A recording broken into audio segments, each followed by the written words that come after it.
Takiko Mori-Saunders earned her PhD in sociology from Rutgers University and a master's degree in applied sociology from UMBC. Her teaching and research interest lies in the field that gender, aging, and medicine intersect. She is also interested in race and ethnic relations, particularly Asians and Asian Americans. As a previous writer for magazines in Japan, she enjoys listening to students' stories.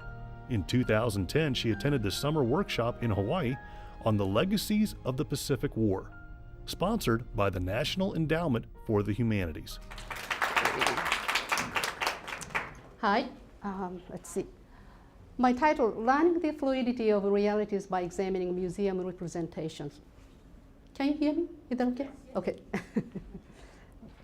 Well, as we all know, race is a really, really touchy issue.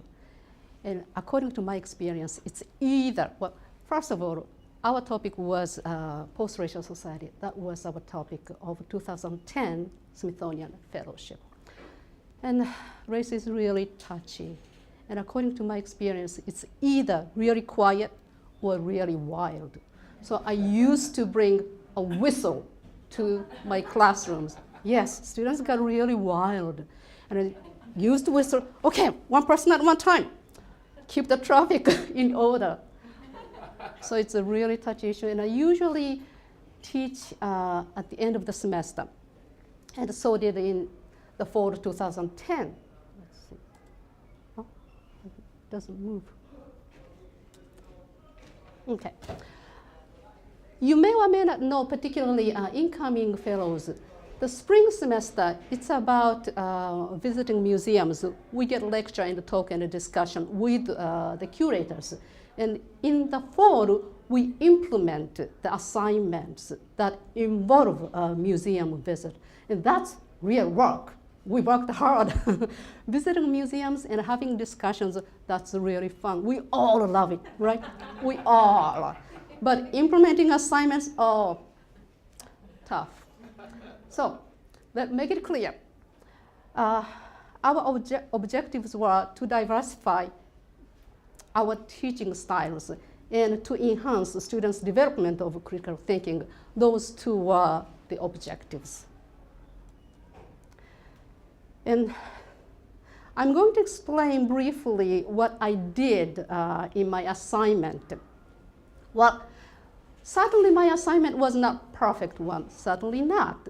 But I did it, and I completed my fellowship, so you can trust me. Okay. Okay. I used my Sociology 101, Introduction to Sociology course. And chapter of race and ethnicity, it's again at the end of the semester. So before students learned that chapter, like knowledge about culture, socialization, and social stratification, knowledge had to be there. Well, supposed. So they learned first the foundation of sociology and then moved to race and ethnicity. And my assignment involved at least one visit to either the American History Museum or the American Indian Museum. I also specified several exhibits they could visit. Of course, they could opt out. They could visit other exhibits, but I specified because I didn't overwhelm them.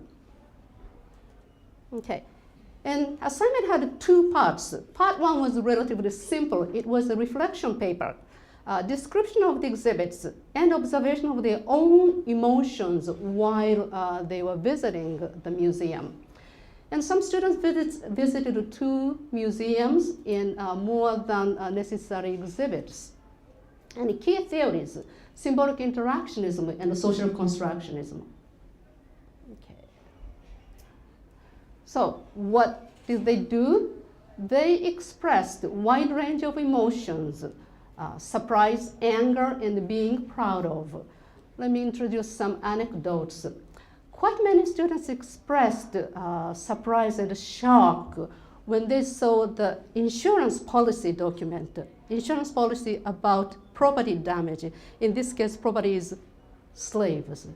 if slave's body was damaged, like missing a leg or something, then insurance company paid money. So that was shocking to them.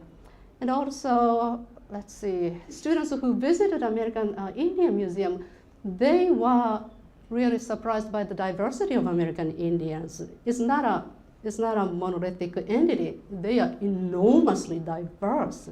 So that was their surprise. Okay. And they were angry how slaves were treated, or how American Indians were treated, but also they were proud of the country. The country has made a significant progress. So all kinds of emotions were in the same student, and that's not surprising.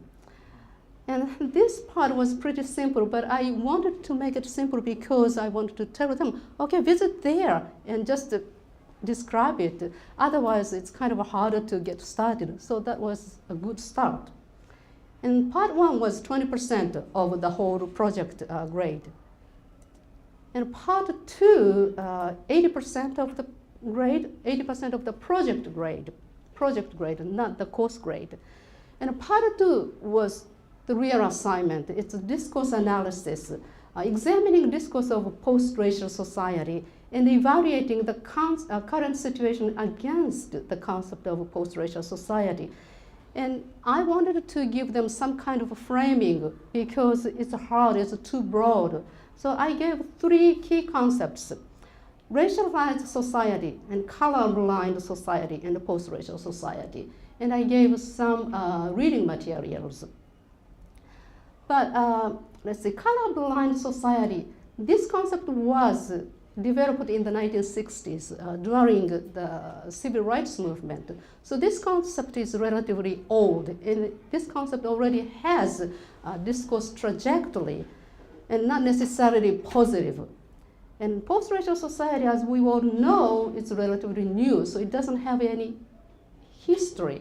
So that was very challenging to the students. They had to explore how it will develop. And key theories, again, symbolic interactionism and social constructionism. I really emphasized symbolic interactionism. When they visited the museum, what they interact with was not the raw reality. It was a symbol processed by people. So students got that idea, particularly when I shared what I learned from curators. The exhibit doesn't have to be that way. It could, when they planned exhibits, there were enormous possibilities. They could do different ways. They could do millions of different ways, but they chose to do that way.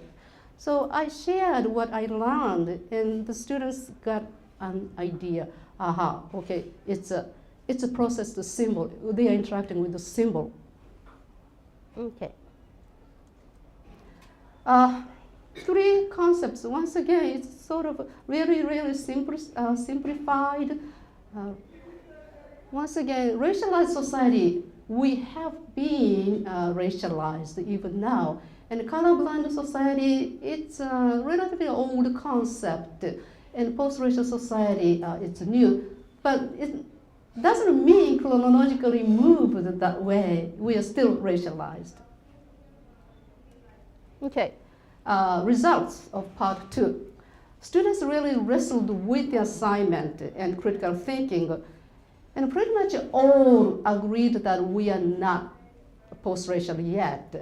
Good papers examined how we are not post-racial and why it is hard to achieve.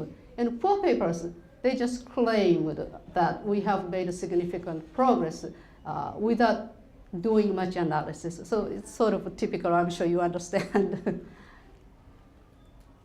Okay, so how has my students' learning changed? Well, always some students do better than others, so some papers were better than others. But overall, I think students got engaged in sociological and critical thinking by focusing on the museum representations. Okay. My conclusion, this fellowship really gave an opportunity to try something outside the classroom, because we are so busy and we are afraid of failing, so we don't try something new. We always stay in the comfort zone. But I think it's very, very important to diversify our teaching styles, because students have different learning styles. So our role is to provide various learning opportunities. Even though we are not comfortable, students may be comfortable. Certainly some students were resistant to visit the museums. They said, well, I don't have time. But believe me, everybody managed to visit the museum or museums. Everyone, no exception. Just let them plan ahead. That's the most important thing. Okay.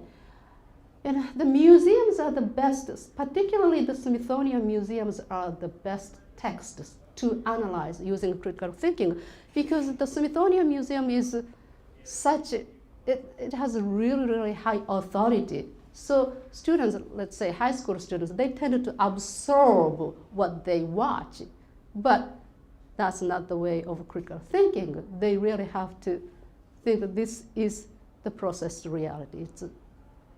It's a symbol, representation, not the raw reality.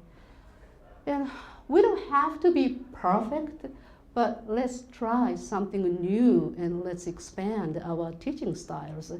And one more thing, I think this fellowship gave me a really, really good opportunity to get to know other faculty members, because I am a long commuter. You don't believe it. I spend 5 hours to commute both ways. I mean, one way 2.5 hours, so both ways 5 hours. So I don't have much time to interact with other faculty members.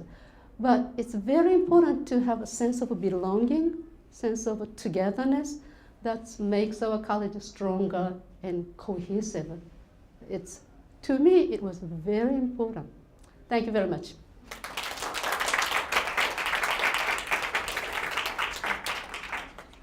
I think particularly the American Indian Museum, it's new. It's 5 or 6 years old.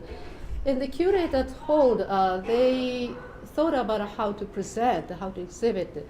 And there were many other ways, but it's ended up that way. They chose to exhibit that way. Right. So by sharing that kind of knowledge, I think students got an idea. Okay, so you shared with them what you learned from the curator. Exactly. So that was the sort of signal to them that there were other possibilities. Mm-hmm. Okay. And of course, not everybody agreed on that type of exhibit. So always there were some discussions and disagreements, and I shared those disagreements too. Give them the backstory. Mm-hmm. Okay. Yes. Takiko, you said your students got really, we used the word wild, got really excited about it. Do you feel you were able to bring closure or bring some kind of deeper understanding to that? Were you able to do that, and how did you do that?